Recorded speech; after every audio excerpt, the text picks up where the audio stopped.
इस कहानी की शुरुआत में हम डेल्गो को देखते हैं जो अपने मास्टर के साथ खेल रहा होता है।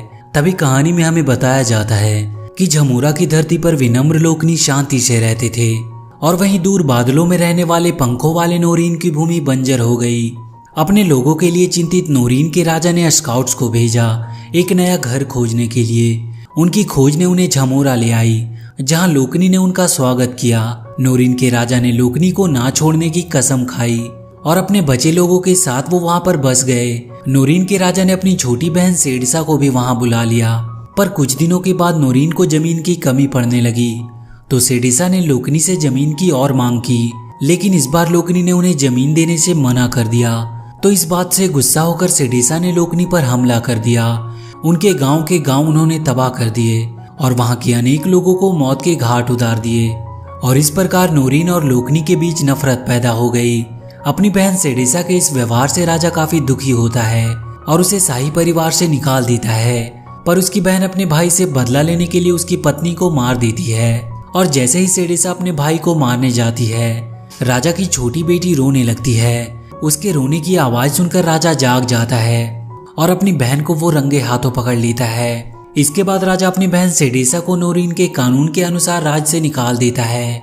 और यहाँ से ये कहानी 15 साल आगे शिफ्ट होती है जहाँ पर हम सेडिसा को देखते हैं जो एक दूसरे राज्य से मिलकर झमोरा पर हमला करने की योजना बना रही थी।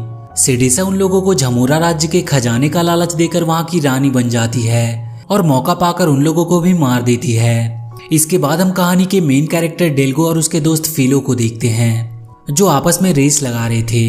वहीं रेस के दौरान उनके बीच कुछ जंगली जानवर भी आ जाते हैं तो डेल्गो एक एक करके उन सभी की सवारी करने लगता है। पर इसी बीच वो एक पेड़ से टकरा जाता है जिसकी वजह से वो वहां के एक खाई में गिर जाता है। उसे खाई में गिरता देख फिलो काफी दुखी होता है क्योंकि उसे लगता है कि उसका दोस्त उसे छोड़कर हमेशा के लिए जा चुका है। लेकिन जब वो खाई में झांकता है तो देखता है कि डेल्गो बिल्कुल सुरक्षित होता है। उसे जिंदा देखकर फिलो काफी खुश होता है और हवा में एक पटाखा छोड़ता है जो जाकर वहां के एक पंछी के घोंसले में गिरती है और उस पटाखे की वजह से उस पेड़ में आग लग जाती है। तभी वहां नोरीन के राजा की बेटी कायला आती है जो डेल्गो की मदद करने के लिए उससे पूछती है। पर डेल्गो एक नोरीन से मदद नहीं लेता है क्योंकि वो एक लोकीन होता है। जैसे ही डेल्गो कायला की मदद को नकारता है, वो जिस डाली से लटका होता है वो टूट जाती है और वो नीचे गिरने लगता है। पर इससे पहले कि वो नीचे गिरता, कायला उसे बचा लेती है।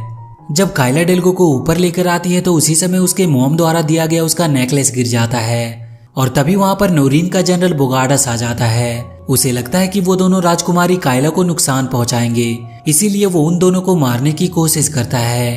पर राजकुमारी कायला उसे रोकते हुए बताती है कि वो लोग उसे कोई नुकसान नहीं पहुंचा रहे थे।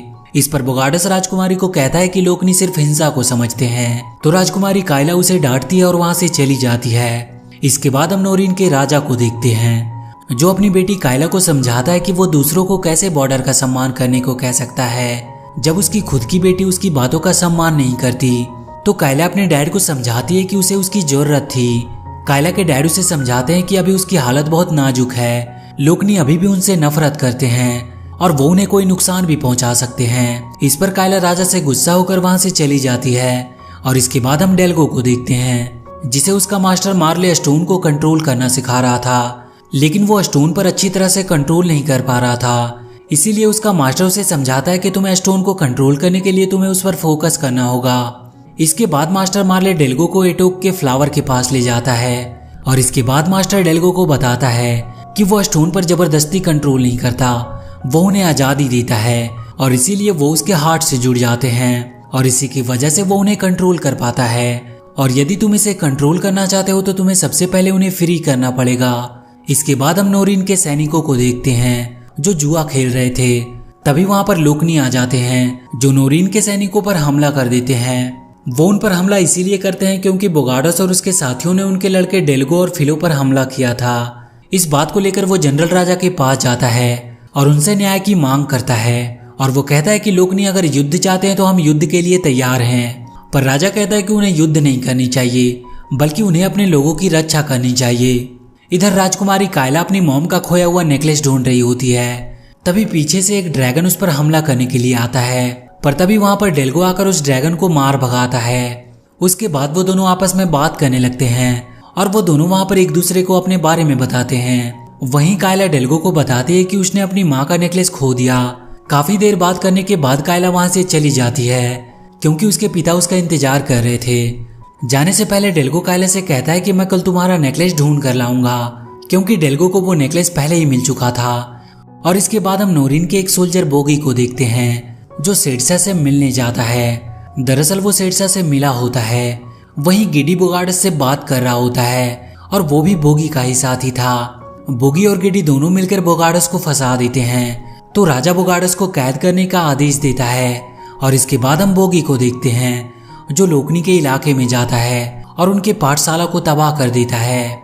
और जब ये बात मास्टर मार्ले को पता चलती है तो वो सब कुछ ठीक करता है, लेकिन डेल्गो इस बात से काफी नाराज था और वो उन नोरिन को सबक सिखाना चाहता था।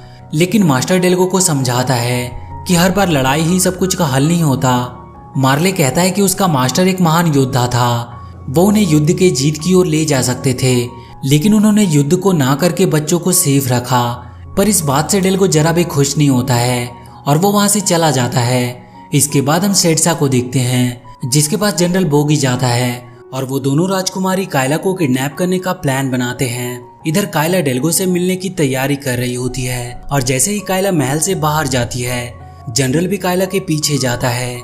जब कायला डेल्गो से मिलती है तो डेल्गो कायला को अपनी स्टोन कंट्रोल करने की शक्ति से उसे इम्प्रेस करने की कोशिश करता है। और जब डेल्गो कायला के मॉम का नेकलेस उसे देता है तो कायला उसे पाकर अपनी मॉम को काफी मिस करती है। जब डेल्गो कायला से उसकी मॉम के बारे में पूछता है तो कायला उसे बताती है कि उसकी मॉम एक बहादुर और दयालु रानी थी। इसके बाद डेल्गो कायला को बताता है कि उसके मॉम और डैड मारे गए जब वो बहुत छोटा था। ये बात सुनकर कायला उससे कहती है कि हमें अपने अतीत को भूल जाना चाहिए, पर डेल्गो उससे काफी गुस्से में कहता है कि उन्होंने उनके लोगों को अपने भूमि पर स्वागत किया और उनके लोगों ने उन्हीं की जमीनों के लिए उन्हें मार डाला और वो चाहती है कि वो लोग ये बात को भूल जाए। तो कायला उससे कहती है कि वो हम नहीं थे, वो सेड्सा थी। पर डेल्गो कहता है कि सेड्सा और उसकी सेना ने सब मिलकर किया और उसे लगता है कि ये सब बीता हुआ इतिहास है। ये बात सुनकर कायला उससे माफी मांगती है तो डेल्गो उससे कहता है कि लोकनी और नोरिन कभी भी साथ नहीं रह सकते। डेल्गो से नाराज होकर कायला वहां से जाने लगती है तो डेल्गो उसे रोकने की कोशिश करता है, लेकिन अब कायला काफी गुस्से में होती है और इसीलिए वो वहां से चली जाती है। और जैसे ही कायला वहां से जाती है वो जनरल बोगी उसके पीछे जाता है और उसे किडनैप कर लेता है। इसके बाद बोगी राजा के पास जाता है और उसे लोकनी के खिलाफ भड़काने की कोशिश करता है। तो राजा डेल्गो को पकड़कर अपने पास लाने को कहता है और वहीं डेल्गो अपनी पुरानी यादों में खोया होता है कि कैसे जब वो छोटा था तो अपने डैड के साथ खेल रहा था। पर तभी वहां पर कुछ सोल्जर आते हैं जो उसके मॉम डैड को मार देते हैं और ये सब डेल्गो छुपकर देख रहा होता है। पर जैसे ही उसकी नींद खुलती है वहां पर नोरिन के सिपाही होते हैं जो डेल्गो को बंदी बनाकर राजा के पास ले जाते हैं। वहां पर डेल्गो का फ्रेंड फिलो भी होता है। राजा उससे अपनी बेटी के बारे में पूछता है तो डेल्गो उससे कहता है कि उसे कुछ भी नहीं पता कि कायला कहाँ पर है। तभी हम कायला को देखते हैं जो एक कैद खाने में कैद होती है और वो मदद के लिए चिल्ला रही थी, लेकिन वहां पर उसकी मदद करने के लिए कोई नहीं होता है। इधर जहाँ पर डेल्गो कैद होता है वहीं पर बोगार्डस भी कैद होता है और उन दोनों में राजकुमारी को लेकर बहस हो जाती है। तो डेल्गो उससे कहता है कि उसने राजकुमारी को आखिरी बार तब देखा था जब वो अपने घर जा रही थी। बोगार्डस को बोगी पर शक होता है। वहीं सेड्सा के सिपाही उसके सामने राजकुमारी कायला को पेश करते हैं तो राजकुमारी कायला उससे कहती है कि उसके डैड के सिपाही उसे जरूर ढूंढ लेंगे। पर सेड्सा कायला को उसके डैड के आदमी बोगी को दिखाती है और उस पर हंसने लगती है। इधर किसी तरह डेल्गो पिंजरे से आजाद होकर बोगार्डस को भी आजाद कराने लगता है, क्योंकि उन दोनों में डील हुई होती है कि डेल्गो बोगार्डस को आजाद कराएगा तो बोगार्डस उन्हें वहां से निकालेगा। इसके बाद वो लोग गार्ड को चकमा देकर वहां से निकल जाते हैं। उधर नोरिन और लोकनी के बीच लगातार तनाव बढ़ने लगता है और वो सब युद्ध करने को ठान चुके थे। इधर डेल्गो बोगार्डस और फिलो गुफा से होते हुए बाहर निकलने की कोशिश करते हैं। इधर नोरिन और लोकनी युद्ध की तैयारी कर रहे होते हैं और डेल्गो बोगार्डस से मिलकर राजकुमारी को ढूंढने की कोशिश कर रहा था। तभी हम देखते हैं कि सेड्सा के सभा में जश्न का माहौल होता है, क्योंकि सेड्सा आज राजकुमारी कायला के पंखों को काटने वाली होती है। ये सब देखकर डेल्गो और बोगार्डस काफी दुखी होते हैं और इसके बाद वो दोनों राजकुमारी कायला को बचाने का प्लान बनाते हैं। उधर सेड्सा अपने लोगों को झमूरा पर हमला करने के लिए उकसा रही होती है। फिलो की गलती की वजह से सेड्सा को डेल्गो के बारे में पता चल जाता है तो वो अपने आदमियों को उन्हें पकड़ने का आदेश देती है और इसी भगदड़ में डेल्गो राजकुमारी कायला को छुड़ा लेता है और मौका पाकर वो दोनों वहां से बाहर निकल जाते हैं। डेल्गो कायला को वहां से अपने घर जाने को कहता है, पर जब कायला रास्ते में होती है तो उसके पीछे सेड्सा का एक आदमी लगा होता है जो कायला को पकड़ने की कोशिश कर रहा था। पर तभी वहां पर बोगाडस आता है जो कायला को उससे बचा लेता है। उधर डेल्गो कुछ सिपाहियों के डर से छुपा होता है, पर वो उन्हें अपने स्टोन कंट्रोल करने की शक्ति से भ्रमित करके वहां से भाग जाता है। इधर बोगाडस सेड्सा के आदमी का डटकर सामना करता है। सेड्सा का वो आदमी अपनी गलतियों की वजह से मारा जाता है। उधर नोरिन और लोकनी युद्ध के मैदान में आ गए थे।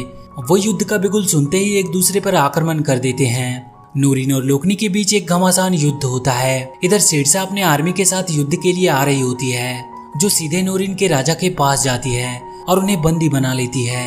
जब राजा अपने जनरल को सेड्सा के साथ मिला देखता है तो राजा उससे पूछता है कि उसने ऐसा क्यों किया। तो वो जनरल कहता है कि वो नोरिन की ताकत बढ़ाना चाहता है और सेड्सा को यहाँ की रानी के रूप में देखना चाहता है। ये कहकर जैसे ही बोगी राजा को वहां से ले जाने लगता है, वहां पर बोगाडस आ जाता है जो राजा को छुड़ाने के लिए बोगी से लड़ने लगता है। उधर जब कायला डेल्गो को मुसीबत में देखती है तो उसकी मदद करती है और उसे बचाकर अपने साथ ले आती है। इधर बोगी और बोगाडस के बीच में एक जबरदस्त फाइट होती है जिसमें बोगी मारा जाता है। उधर कायला अपने डैड को ढूंढ रही थी, तभी सेड्सा का एक सिपाही डेल्गो पर हमला कर देता है, लेकिन इससे पहले कि तीर जाकर डेल्गो को लगती, वहां पर बोगाडस आ जाता है और उस तीर को अपने ऊपर ले लेता है, जिसकी वजह से बोगाडस की वहीं पर मौत हो जाती है। उसकी मौत से वो लोग काफी दुखी होते हैं। उधर सेड्सा अपने भाई को बंदी बनाकर उसके सिंहासन पर कब्जा कर लेती है। बोगाडस की मौत से डेल्गो भी काफी दुखी होता है और वो वहां पर तोड़फोड़ मचाने लगता है। तो कायला उसे समझाते है कि हमें तुम्हारी जरूरत है, यहाँ तक कि उसके पिता को भी उसकी जरूरत है। ये बात सुनकर डेल्गो एक प्लान बनाता है और वहां से राजा को छुड़ाने जाता है। डेल्गो सेड्सा के सैनिकों के आगे काफी कमजोर था, लेकिन फिर भी वो हार नहीं मानता, बल्कि उनसे डटकर मुकाबला करता है। उसे कमजोर पड़ता देखकर सेड्सा उसका काफी मजाक उड़ाती है। पर इधर फिलो उनकी मदद करने के लिए जंगली जानवरों को लेकर आता है और इधर राजकुमारी कायला अपने जनरल को सारी बात बता देती है, जिसके बाद वो जनरल भी उनकी मदद करने के लिए तैयार हो जाता है। सेड्सा जैसे ही राजा के पंखों को काटने का हुक्म देती है, डेल्गो अपनी शक्ति की मदद से सेड्सा के सैनिकों को भ्रमित कर देता है और इसी बीच राजा का महल गिरने लगता है और उसमें सेड्सा के सैनिक दबकर मारे जाते हैं और खुद सेड्सा भी उसमें फंस जाती है। लेकिन डेल्गो को सेड्सा पर दया आ जाती है और वो उसे बचा लेता है। पर तभी वहां पर कायला आती है जो अपने डैड को देखकर काफी खुश होती है। लेकिन तभी सेड्सा कायला पर हमला करके उसे घायल करने की कोशिश करती है, लेकिन कायला अपनी मॉम के नेकलेस की वजह से बच जाती है और मौका पाकर वो सेड्सा को एक किक मारती है, जिससे सेड्सा गिरे हुए महल में दब जाती है, जहाँ पर उसकी मौत हो जाती है। सेड्सा के मौत के बाद वो युद्ध रुक जाता है। लोकनी और नोरिन के लोग आपस में मिल जाते हैं और इसी के साथ ये मूवी यहीं पर खत्म हो जाती है। तो वीडियो अगर अच्छी लगी हो तो please do like and share the video and please subscribe to my channel and press that bell icon.